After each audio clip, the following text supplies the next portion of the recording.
Estamos de volta com o nosso programa Sempre com Você. E olha que imagem bonita essa, é a nossa Agenda 2017 da Milícia da Imaculada, a agenda comemorativa, né, aos 100 anos da Milícia da Imaculada, que celebramos no ano que vem. Então, assim, demos início dia 16 de outubro e vamos até o ano que vem celebrando esses 100 anos. E você é o nosso convidado a estar conosco nessa celebração também. Essa agenda ela é comemorativa, eu vou até abrir aqui para mostrar, né, aos 100 anos, olha só, 100 anos... né, de consagrados à Imaculada. Sonho de Padre Kolbe, né, que se tornou o nosso sonho também. Você adquirindo uma agenda como essa, da Milícia da Imaculada, por exemplo, você nos ajuda a evangelizar, né, claro, e também você pode estar juntinho com a gente todos os dias. Você vai anotar ali, né, suas atividades diárias, e aí, dessa forma, você vai lembrar também, quando você for olhar a agenda, lembrar que você tem que rezar por nós. Ou, de repente, você pode marcar ali o dia que você vai fazer a sua contribuição com a Milícia da Imaculada, entendeu? O nosso objetivo maior é fazer com que você esteja conosco, de sermos lembrados, de fato, todos os dias na sua casa.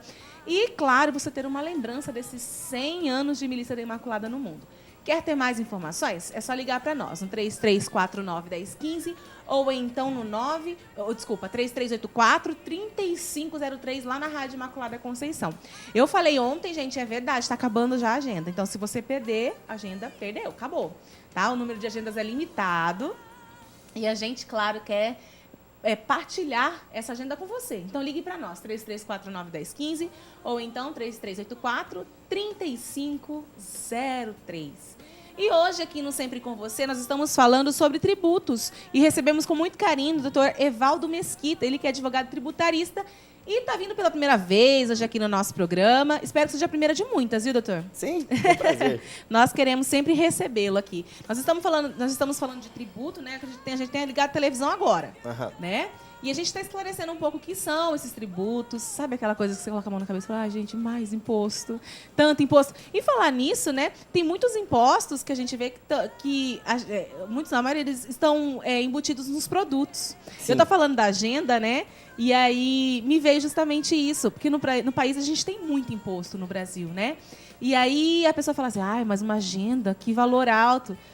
Ali não é somente o valor do material em si, né? Mas tudo isso que está dentro dele, né? Olha, para se ter uma ideia, os dados atualizados do Instituto Brasileiro de Planejamento Tributário indicam que nós vamos trabalhar nós trabalhamos, na verdade, em 2016 até o dia 1º de junho, somente para pagar impostos, taxas, contribuições de melhoria e afim. São cerca de 153 dias úteis do ano voltados para pagar tributo. Em valores, esse ano acho que a gente bate o recorde mais uma vez, um recorde ruim para o contribuinte, obviamente, de pagamento de tributos. Cerca de 43% do que você ganha. Mais ou menos o seguinte, de cada R$10 que você produz, R$4,30 fica para o governo. Então, quando se fala de produto ou serviço, pense nisso. R$10, R$4,30 é simplesmente imposto. Não, é verdade. A gente fica triste, né? Porque às vezes você trabalha o dia inteiro para ganhar, sei lá, tem trabalhadores que ganham R$25 no dia. Sim. Trabalhado. Né? O salário dele é R$25 no dia. E metade desse salário, praticamente... Quase metade. Nós temos uma carga tributária semelhante à Finlândia, Suécia, que são países de primeiríssimo mundo. Infelizmente, não temos a mesma qualidade que eles, né? Eu acho que de tanto imposto que se paga, né? Deveria ter coisas muito boas para nós. Né? A nossa carga tributária garantiria serviços de primeiríssima qualidade. Se houvesse uma gestão adequada dos nossos executores, com certeza nós viveríamos num país de primeiro mundo, porque a arrecadação é trilhardária. É verdade. Tem alguns lugares, tem um impostômetro, né? Tem. Ali na Fernando Corrêa da Costa, não lembro, acho que é João Cripa, Pedro Celestino, não lembro. É uma que desce ali, né? Que a gente desce lá. Na Afonso Pena, acho que no Sesc ele também tem. Também tem na frente do Sesc, isso mesmo. E aí tem lá, você fica vendo por minuto, segundo, quanto de imposto que a gente está pagando, né? Mas nós estamos aqui para esclarecer para vocês, né? O que são esses impostos. E aí, você estava falando, né, da questão, por exemplo, do IPTU, IPVA, né, os IS, né, que o pessoal... Muitos IS. Muitos IS que o pessoal costuma dizer, né. Todo cidadão, ele tem que contribuir, ele é obrigado a contribuir. Sim, a regra é a compulsoriedade na obrigação tributária. Todo mundo tem que pagar tributo. O que acontece é o seguinte, existem eventuais imunidades e eventuais isenções.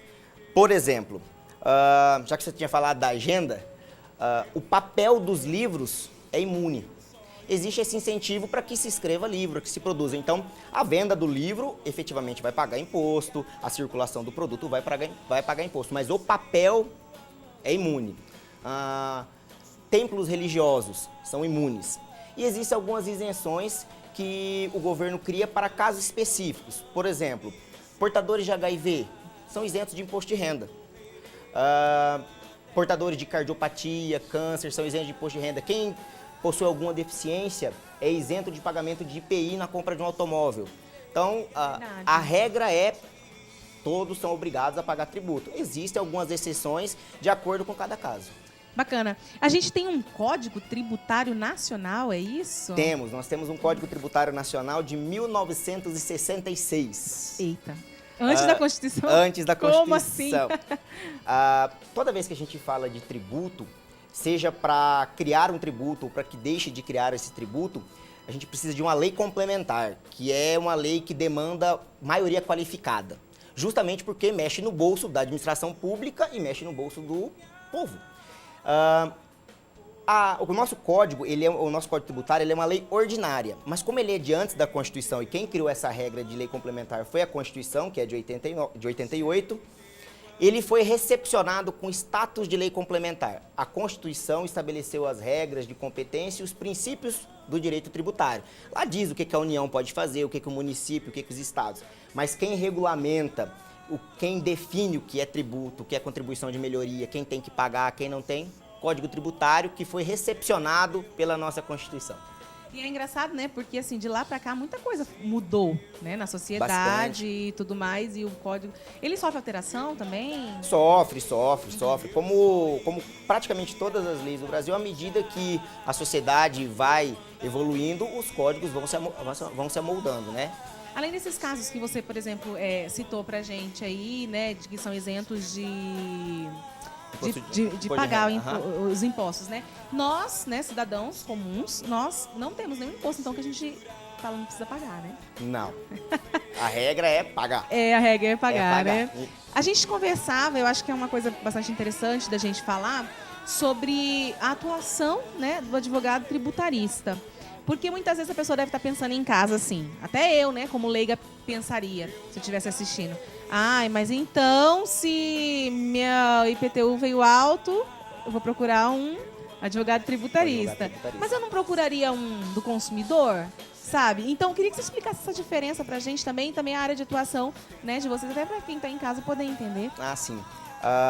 Existe mesmo essa dúvida. É que as relações de consumo envolvem produtos e serviços de um fornecedor.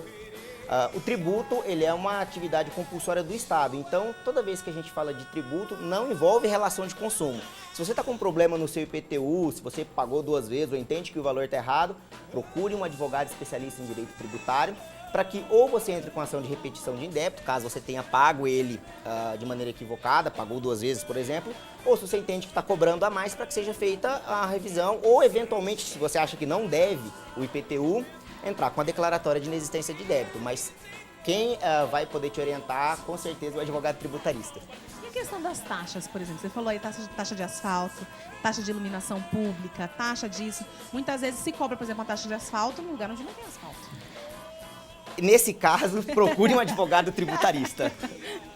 Teria que entrar com ação de inexigibilidade para declarar inexistente esse tributo. Na verdade, a terminologia do asfalto, da taxa de asfalto, ela é incorreta. Ela é uma contribuição de melhoria. Houve uma obra da administração pública que valorizou o teu patrimônio, daí você contribui com o Estado por conta dessa melhoria. A iluminação pública, ela é um problema. Até 2002, muita discussão sobre a possibilidade ou não, porque a gente não conseguia nem enquadrar ela em qual tributo. É um imposto, é uma contribuição de melhoria ou é uma taxa. A Constituição foi alterada e passou a prever a taxa, taxa de contribuição da iluminação pública, que é a COSIP, né? ela também só pode ser cobrada se efetivamente existir. Tem que ter iluminação pública na frente da tua casa para que você pague por isso, né? Senão, não pode. É verdade. Vamos falar agora de questão de valores, então? Vamos lá. Porque a gente sabe, né, que sempre tem um aumento das taxas, por exemplo, do imposto IPTU. Né? Se você aumentar a casa, se você faz uma área mais coberta, vão lá, fazem uma nova medição e reavaliam a sua casa. Sua casa aumenta de valor e o imposto aumenta também. IPVA, né? Tem o aumento do imposto, né, sobre o carro. Aí, quanto mais velho o carro vai ficando, né, o imposto vai diminuindo. Então, nós temos vários, esses impostos, por exemplo, IPVA, né, IPTU. Como que pode ser aumentado? Como que a pessoa pode saber que isso está sendo cobrado devidamente dele? E esse dinheiro do IPTU e do IPVA, onde que a gente pode ver? Bom, o dinheiro do IPTU, município. Dinheiro do IPVA, Estado. O que é importante que o nosso telespectador entenda? O cálculo do imposto, ele leva em consideração alíquota e base de cálculo. A base de cálculo ela é definida em lei e é fixa. A alíquota é variável. Então, quando fala subiu o imposto, não, significa que alterou a alíquota. Exemplo, o IPTU, para quem mora em Campo Grande, o IPTU aqui é variável de 1% até 3,5%, de acordo com a localização do seu imóvel e da, aspas, qualidade do seu imóvel. Se o seu imóvel é um imóvel feito em alvenaria, se está melhor localizado, ele vai mudando da classe 1, 2, 3, saindo de 1% até 3,5%. A base de cálculo é o valor do seu imóvel. A alíquota é 1%, 2% ou 3,5%, dependendo de onde ele está. Então, o que você tem que fazer? Se você está com dúvida no seu IPTU, você pode comparecer à prefeitura e pedir uma ficha cadastral imobiliária. Lá vai estar escrita a avaliação que a prefeitura fez e em qual categoria o seu imóvel foi enquadrado. E aí você fala, se está, olha, observa se está correto. Se você acha que o seu imóvel, não, meu imóvel está enquadrado na categoria de alíquota de 3,5%, mas eu entendo que ele não é tão bom assim, pede uma revisão. É possível fazer o recurso na prefeitura. Quanto ao IPVA, a alíquota do IPVA, a base de cálculo, é o valor venal do carro. O automóvel, com o passar do tempo, vai diminuindo o valor, por isso que o IPVA fica mais barato, porque a base de cálculo é a mesma, mas o valor venal do imóvel muda. A taxa aqui, a alíquota aqui no estado de Mato Grosso do Sul é de 3,5%.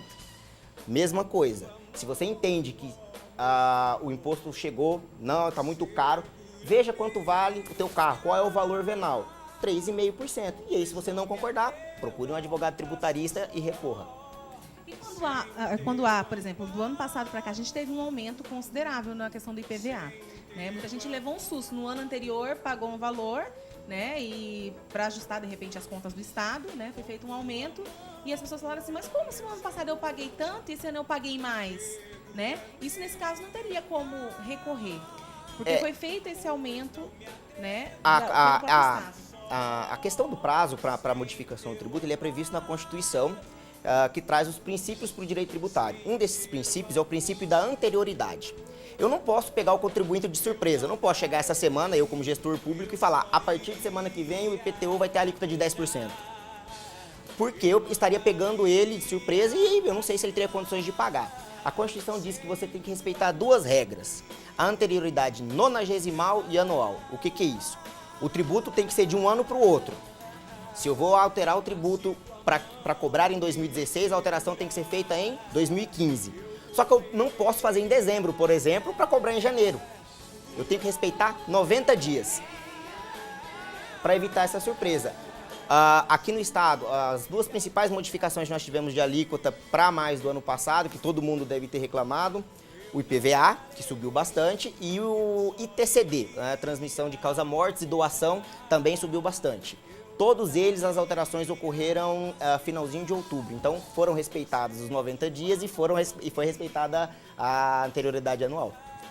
Então não tem jeito não, tem que pagar mesmo. Ou paga parcelado, ou paga à vista, né? O importante é pagar. Aliás, se a gente parar para pensar, você estava falando que até 1º de junho a gente trabalha para pagar imposto. Exatamente. E de fato, por exemplo, se você parcela em 5 vezes, como tem as opções, você passa metade do ano só pagando. Você chega no meio do ano pagando imposto. Os impostos, né? É verdade. Gente, é verdade.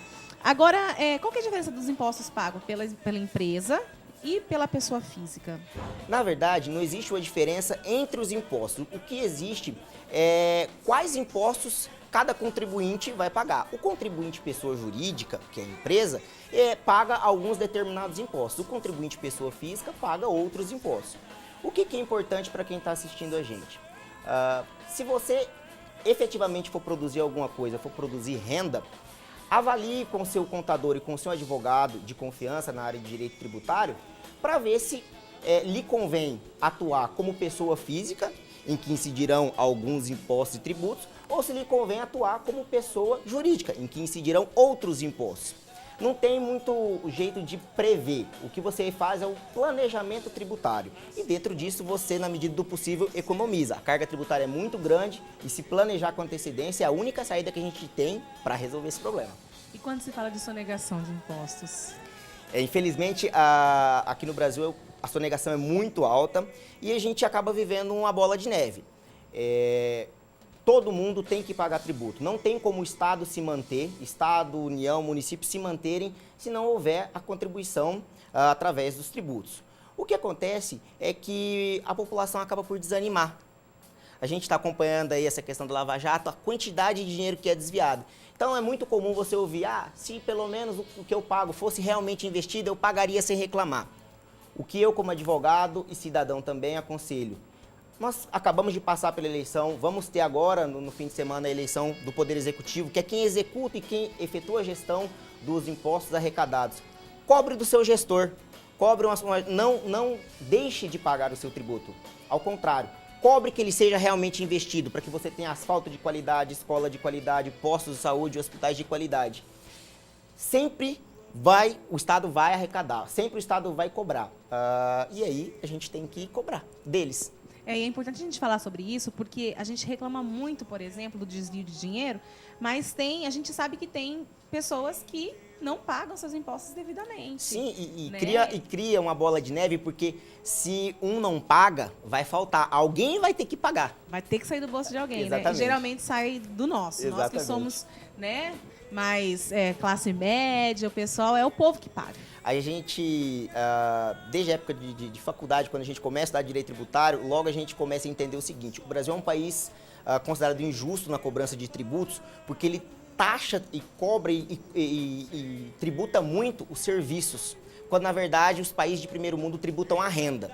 Para que você entenda o que eu estou querendo dizer, imagine que você vai comprar uma geladeira. O imposto sobre aquele produto é o mesmo para quem ganha 100 mil reais por mês ou para quem ganha 1.000. Só que no bolso de quem ganha 1.000 pesa muitíssimo mais. Então não é uma forma justa de arrecadação, porque você tributou o serviço e o produto, quando na verdade você deveria tributar a renda. Seria uma forma também de distribuição de renda, Exatamente, né? exatamente. Não somente o financeiro que você tem lá todo mês no seu bolso, mas a forma como você paga. Quem ganha mais, paga mais. Exatamente. Quem ganha menos, paga menos. Exatamente. É isso, muito bacana. Vou dar uma pausa aqui de novo para a gente poder contar qual que é a nossa dica de hoje. E hoje é para você evitar que se forme mofo na lata de extrato de tomate, tá bom?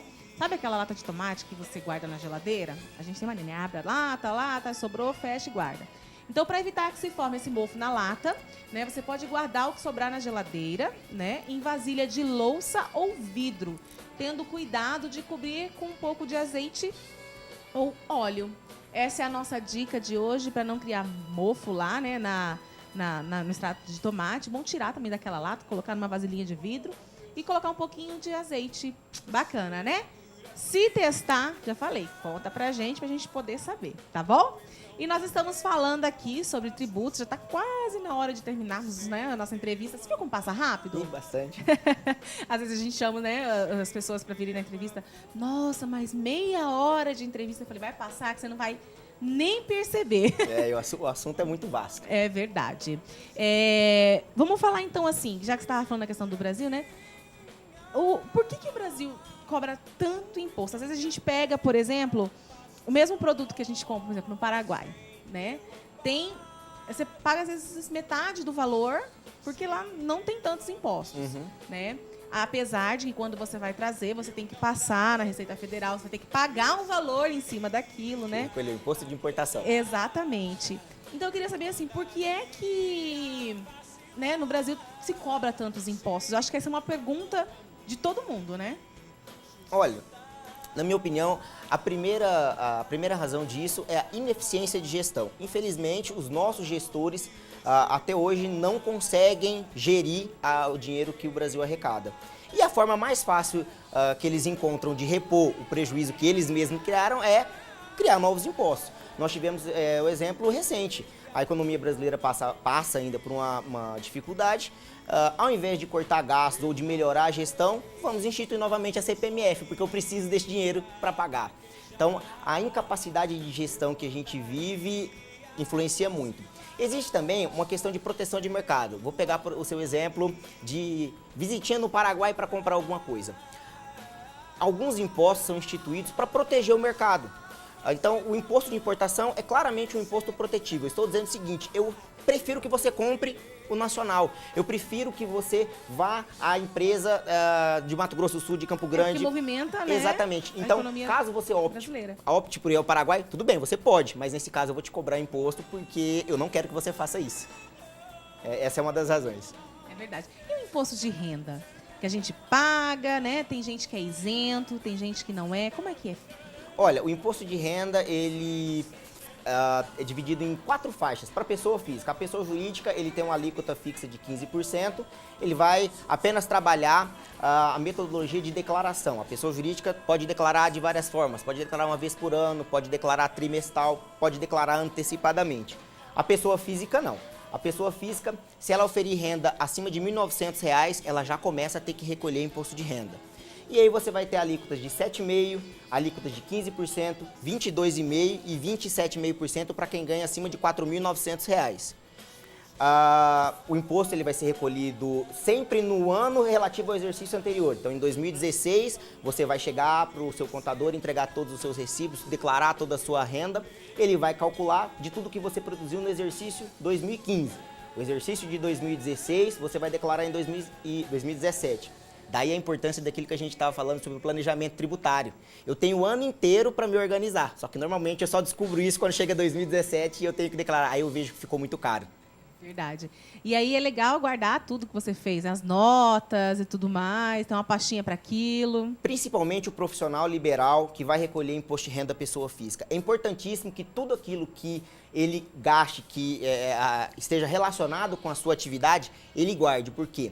O imposto de renda, a base de cálculo dela é justamente a renda que você produziu. Então, imagine que você seja um advogado, profissional liberal, e eu produzi renda de 10 mil no mês. Só que eu tive gasto com aluguel, com luz, com papel da impressora. Tudo isso vai abater na minha base de cálculo. Então, eu ganhei 10 mil por mês, mas efetivamente gastei 6, ou seja, a minha base de cálculo líquida, R$ 4.000. Se você não se organiza e não tem esses recibos, eu vou ter que recolher imposto em cima de 10 mil, quando na verdade eu deveria recolher em cima de 4. É uma diferença bastante grande. Depois tem que pagar, né? Sim. É verdade. Agora, para a gente finalizar, né? Eu queria saber assim, o que é importante, então, nesse conteúdo todo, que as pessoas fiquem espertas em casa? Olha, a principal e com certeza a melhor dica que eu posso dar é planejamento tributário. Não espere para reclamar do imposto quando ele chega. Planeje, se organize, guarde recibos, tenta fazer a contabilidade, aquela contabilidade doméstica da dona de casa, o pequeno empresário, mantenha livre caixa, acompanhe o seu rendimento para que você não seja surpreendido, porque uma vez lançado o imposto, tem que pagar. Então tá bom. Então, doutor Evaldo Mesquita, nós recebemos aqui. Mais uma vez, obrigada. Eu que agradeço. E a gente te espera na próxima oportunidade. Com certeza, muito obrigado. Obrigada eu. Então nós vamos agora para o intervalo, a gente já volta com as notícias de hoje. E claro, você continue aí, não saia desse caso.